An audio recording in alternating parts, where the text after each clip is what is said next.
योग कर्मसु कौशलम। जैसा आज हमने अपने युवा योगियों से इस प्रदर्शन में योग करते हुए देखा है, सीखा है, वास्तव में एक अद्भुत इस प्रकार की इनकी साधना जो इनके शरीर को, मन को, बुद्धि को, सबको एक किए हुए थी। हमने छोटा एक प्रदर्शन देखा। मैं बहुत मन से इनकी सराहना करता हूं। एक बार जोर से इनके अभिनंदन में तालियां बजाएंगे।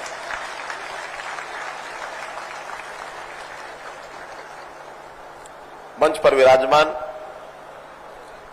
हमारे यहां के विधायक द्वय श्री प्रमोद विज जी और श्री महिपाल ढांडा जी, उपस्थित हमारे योग आयोग के अध्यक्ष श्री जयदीप आर्य जी, डॉक्टर साकेत कुमार जी, अन्य सभी आज के इस योग के प्रदर्शन कार्यक्रम में उपस्थित हमारे पानीपत के नागरिक बंधुओं, भाइयों, बहनों, और मैं कहूंगा योग साधकों, आप सबने मन का एक संकल्प लिया है कि जीवन में योग को कैसे अंगीकार किया जाए। आज योग दिवस है। दुनिया भर में योग दिवस के अवसर पर ये प्रदर्शन के कार्यक्रम चल रहे हैं, लेकिन हम यहां तक सीमित नहीं हैं। योग व्यक्ति के लिए प्रदर्शन का कार्यक्रम ना होकर के बल्कि जीवन में दिनचर्या का हिस्सा बनाने के लिए अपना यह प्रयत्न शुरू हुआ है। 2014 में अपने प्रधानमंत्री जी के प्रयत्नों से और जिस योग विधा को अंतर्राष्ट्रीय स्तर पर मान्यता मिली, इसके पीछे केवल आज की सोच नहीं है, बल्कि हमारा इतिहास, हमारी सदियों से जो परंपराएं हैं कि शरीर को कैसे साध के रखा जाए, मन को कैसे विचारों में उसमें किस प्रकार से सात्विकता आए, बुद्धि हमारी तीक्ष्ण हो, तो इसलिए इन सब क्रियाओं को मिलाकर के जो योग नाम से संज्ञा दी गई है, योग के 8 भाग होते हैं। शरीर का व्यायाम ये केवल उसका एक हिस्सा है। जब हम आसन करते हैं, इसमें ध्यान का भी बहुत बड़ा हिस्सा है। इसमें हम कैसे अपने आप के ऊपर संयम कर सकते हैं। बहुत सी चीजें हमारे जीवन में अंगीकार करने के बाद उसका फल, परिणाम जब आता है, तो व्यक्ति सामान्य व्यक्ति से ऊपर उठ करके आशा निराशा के झकझोर से बाहर निकल करके और जीवन में बहुत कुछ प्राप्त कर सकता है। मित्रों, भाइयों, बहनों,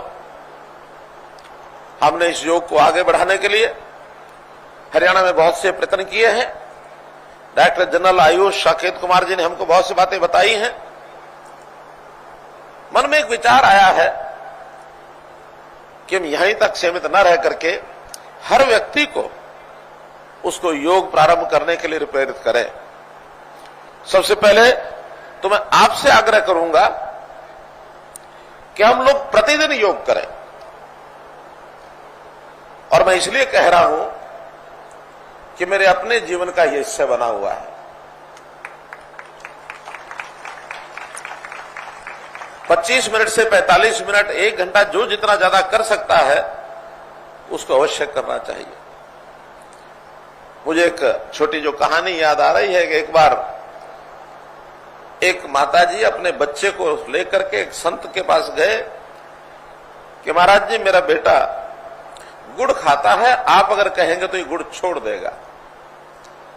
संत महाराज ने कहा कि माई, तुम ऐसा करना, 7 दिन बाद आना। 7 दिन बाद फिर गई। महाराज ने फिर वही कहा कि हाँ, अगले 7 दिन और इंतजार करो।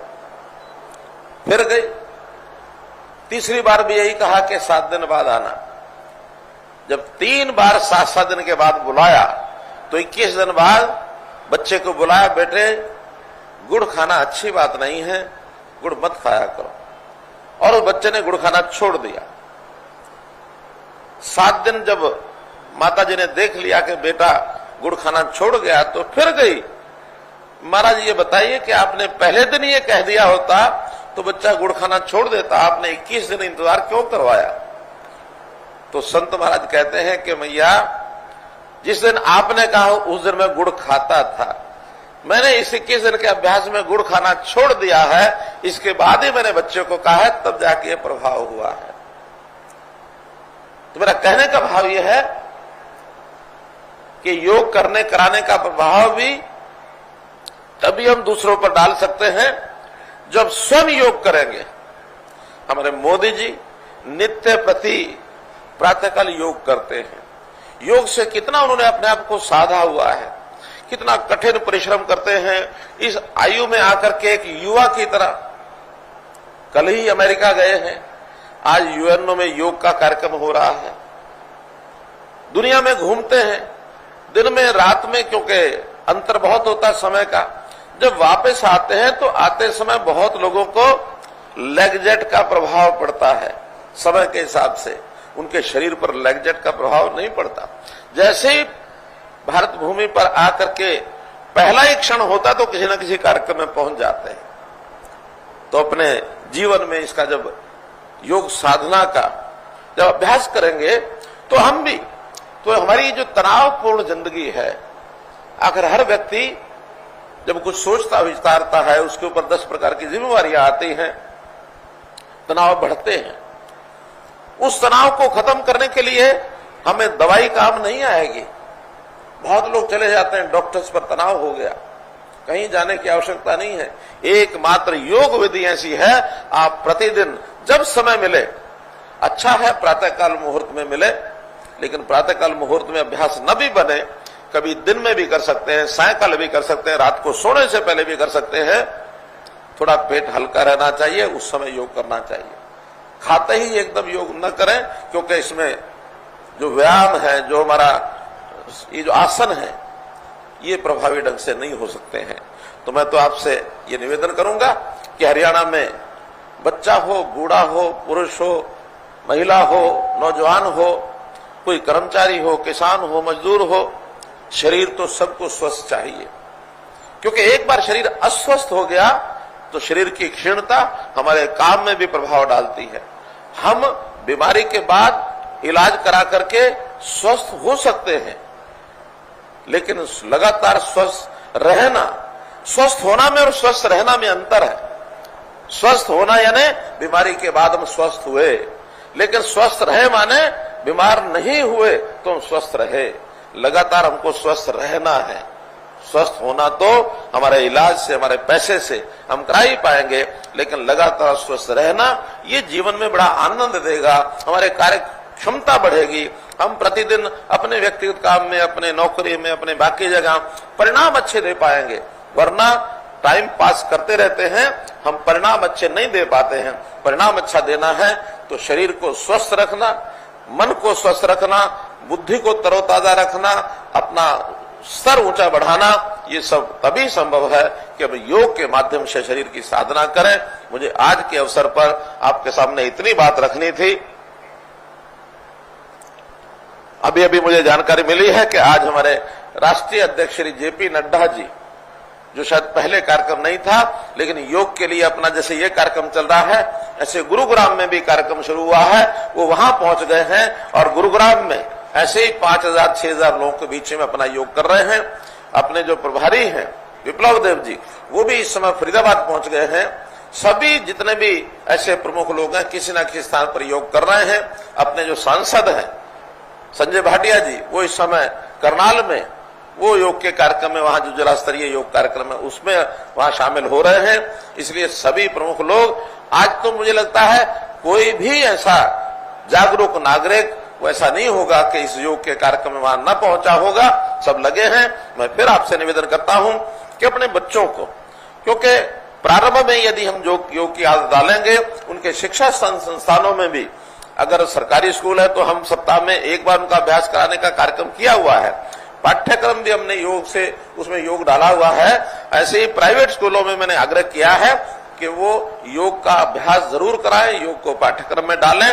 शरीर स्वस्थ है तो हमेशा व्यक्ति आगे बढ़ेगा, उनको स्वस्थ रहने के लिए एक प्रेरणा मिलेगी। आपका बहुत बहुत आभार, बहुत बहुत धन्यवाद। बहुत आभार माननीय मुख्यमंत्री हरियाणा श्री मनोहर लाल जी का।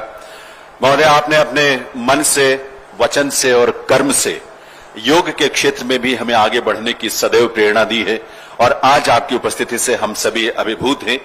देवे सज्जनों, जैसा कि आप जानते हैं कि 9वें अंतर्राष्ट्रीय योग दिवस का जो राष्ट्रीय स्तर का कार्यक्रम है, जबलपुर में वो कार्यक्रम चल रहा है।